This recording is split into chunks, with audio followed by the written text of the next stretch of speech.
Okay. All right, let's talk about a few things. So, men, when you say that she changed and things aren't the way it used to be, and I'm talking about things in the bedroom, right? Like, oh, she changed. You have to look a little bit closer into the things that you do because most of the time, it's not that she has changed, it's that it's more than likely that you just stopped being the man that she really fell for. So now, if you guys are new here, my name is Mitchell and I'm a relationship coach. And in today's live video, I'll be talking about how long does the honeymoon phase actually last? So let's talk about the first thing that most people complain about, right? Which is in the honeymoon phase, it doesn't end. It's usually what the effort is. So people love blaming time for a lot of the things that is happening to them. Oh, time did this, time did that. So, oh, it's just the honeymoon phase ending. But if you really, really look carefully and you really look into the things that you do, what really changed? What actually changed? And so if you think about it, in the beginning, you were more like leaning into like planning dates. You were paying more attention to details and you were more curious about how she feels and her thoughts. In other words, you were a little bit more present around her. Then about 6 to 12 months in, the date kind of turns into like, nah, you know what? Let's just chill. Let's just stay in. Let's not do anything. And so from then on out, a lot of the conversations that you guys have is getting a little shorter, is a little bit more stale. It's your effort. Your effort becomes very, very inconsistent. Me or not existent. And if you think about it like this, nothing magical ever really disappeared. You just stopped doing what created the feeling of her falling in love with you in the first place. Now, the honeymoon phase isn't really a timer, okay? Where most people think it's usually the byproduct of your behavior. And so if you really look into the things that you are doing and you're not doing, you could reverse a lot of the things that is happening. And so honeymoon phases don't end. It's just that we get complacent as people.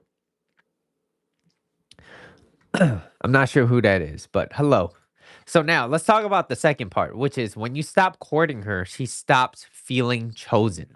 So early on, you were intentional with your behaviors and you made her feel special. You chose her actively. You made it by choice. I want to take her out on dates. I want to do this and I want to do that. But over time, a lot of you guys, they kind of just shift into, well, now that she's my girl, okay? Or if you're a girl watching, right? Now that he's my boyfriend, I don't really need to try as hard and I don't really need to do as much. Nothing's gonna change. Maybe you got bills to pay and you got responsibility. So then you stop dating and courting her. And that's usually where the first things it starts slipping because from her perspective, okay, you're not planning anymore. So you're less engaged. You're not as present. And she goes from being pursued to feeling taken for granted. And the number one most complain thing about the number one thing that women complain most about is usually in the beginning the guy is very present. He listens to her, he makes her feel heard and understood, and then he stops doing it altogether. And that's usually the downfall of the relationship. It's the beginning of the end. And so they don't just want commitment, they want to feel chosen repeatedly. And yes, the word repeatedly might scare you away, but it's what comes with being in a relationship, being in a good relationship, okay? And you want to be able to take your girl out on a date at least, and I'm assuming that she's your girlfriend or wife, at least once a week or once every like 2 weeks at the minimum.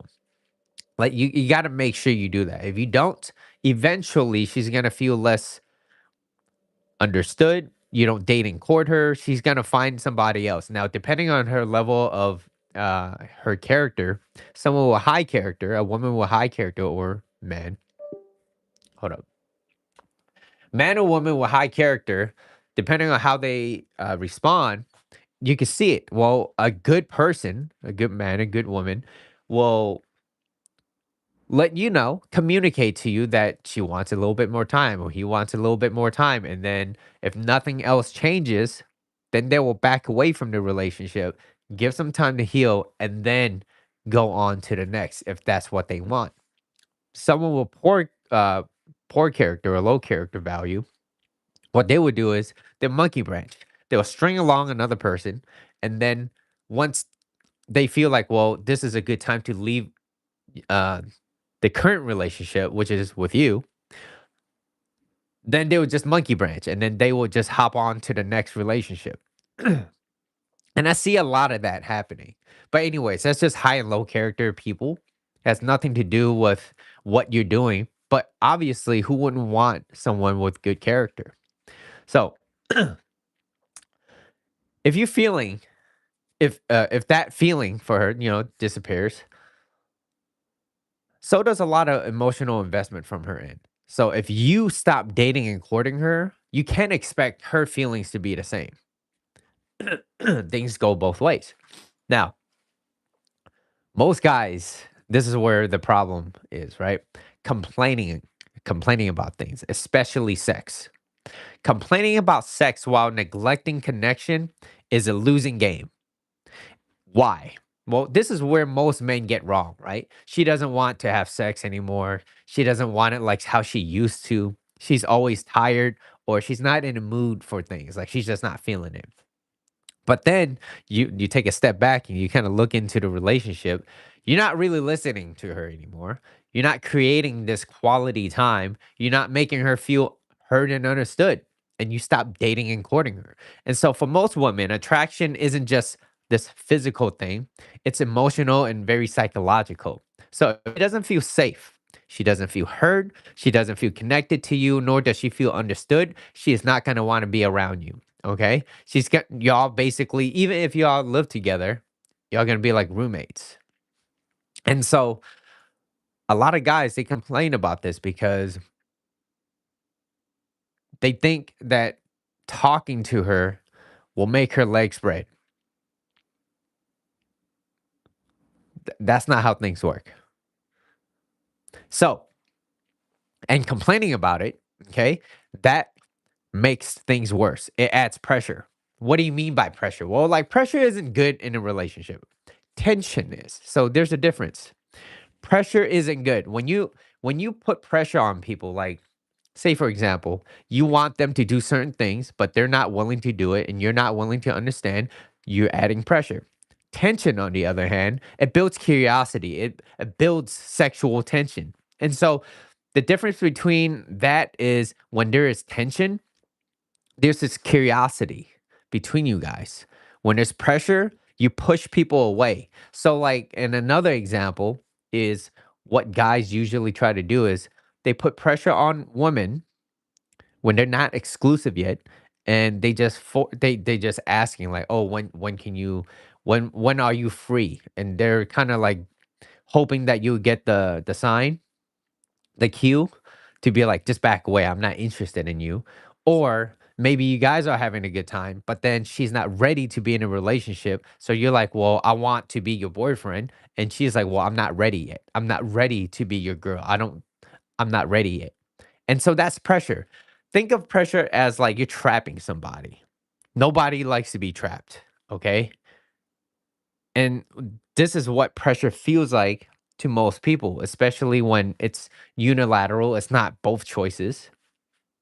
And so there's a lot to understand from this perspective. Now, complaining, okay? So people that complain, they add pressure. They also create a lot of distance because when you put too much pressure, people step away. It's like chasing too much versus being pursued. Being pursued is a two-way game, okay? They want to be pursued, so they're throwing little hints at you to make a move or things like that. But chasing somebody, usually one person's running the other way and the other person is chasing after them. And so complaining. Complaining makes intimacy feels like an obligation instead of something that she wants. Okay? Sex is always sex is always a man's thing, basically. It is your job to create that opportunity. It is your job. Okay. It is always the man's fault. Excuse me. Need a little sip. So this might scare a lot of people away. I get it, but I didn't build women like this.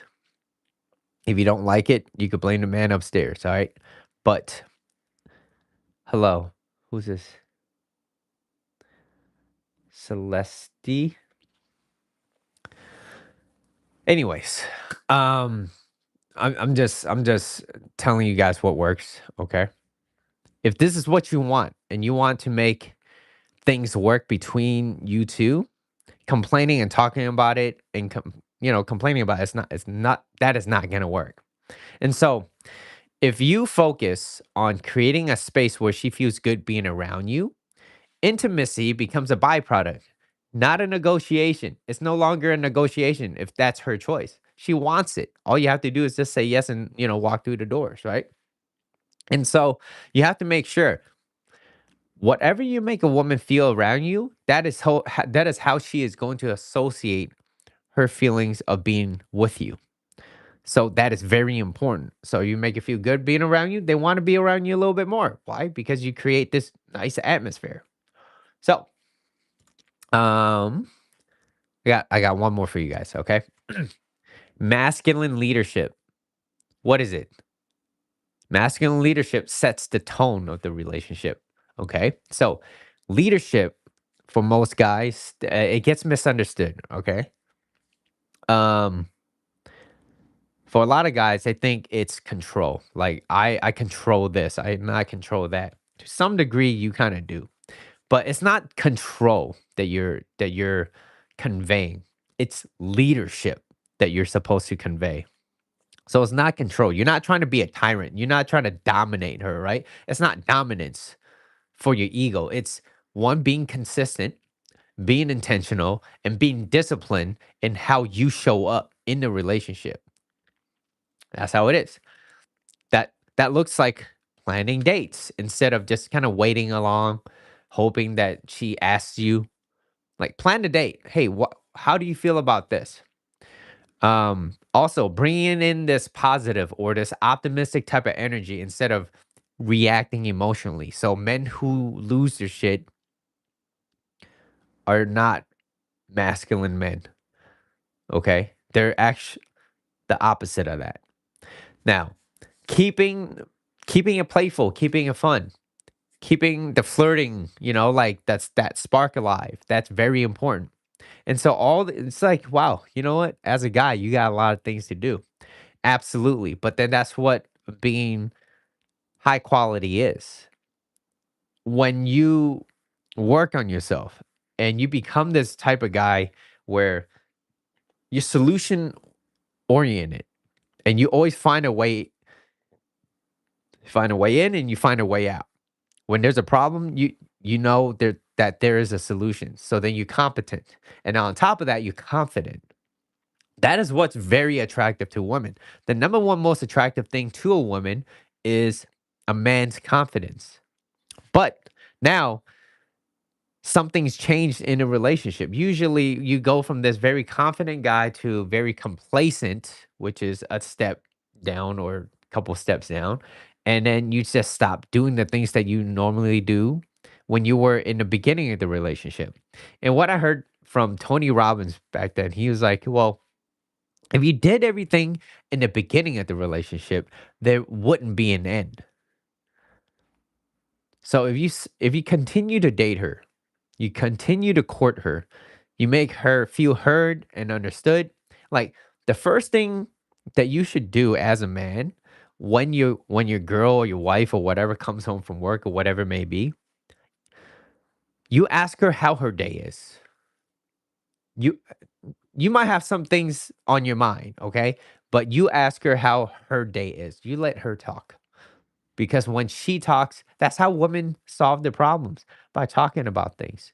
And you just become the sounding board for her and you just ask quality questions.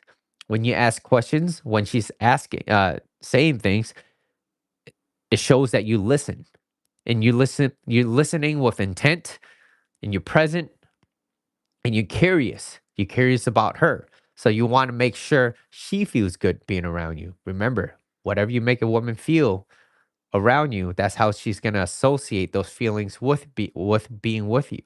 So if you piss her off all the time, she's gonna be like, "Well, this person's not. It's not a fun person to be around with. You're a vampire." Okay, so let's talk about the reality of things. Okay, in the beginning, most guys, you let the romance, right? You're trying to wow her, and then later on, you expect things to be the same without any type of effort. That's where most men fall apart. And that's where most relationships fall apart.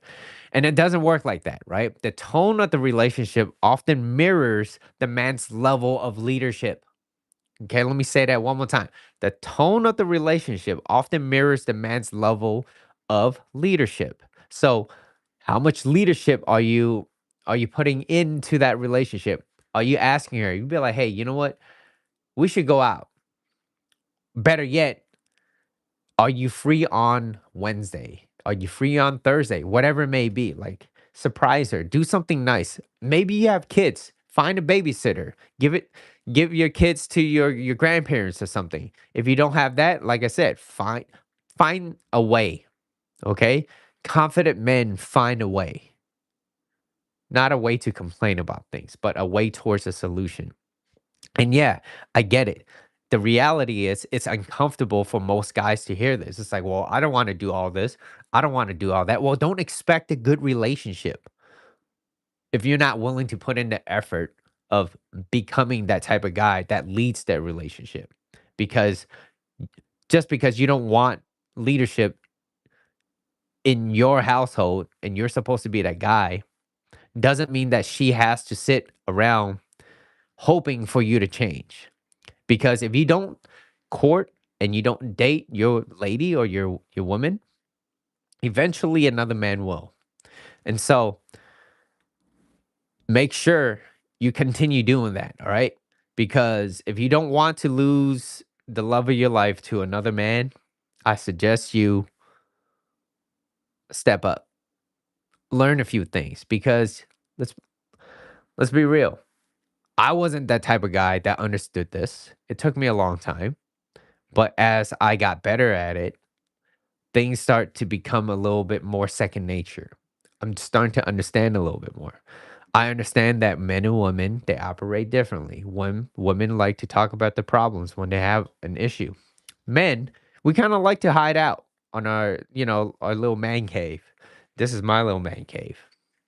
So whenever I'm stressed, I'm here. I tell my girl all the time, don't take it personal. It's not a personal thing. That's just how I operate. And when I want to be kind of closed off, this is where I hide out. And that's where I want to be. And that should be okay with you. Okay. If it's not okay, then we're going to run into some issues. Okay. So then now, um, honeymoon phase. Honeymoon phase usually lasts somewhere between 6 to 12 months. But it doesn't mean that you could, like you stop dating and you stop courting her. You have to make sure that no matter what, no matter how good you are, you will always find a way to be complacent in a relationship. Everybody does.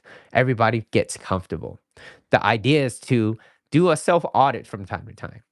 Ask yourself this question: for in the past week, in the past month, or whatever, how many dates have I taken my girl out?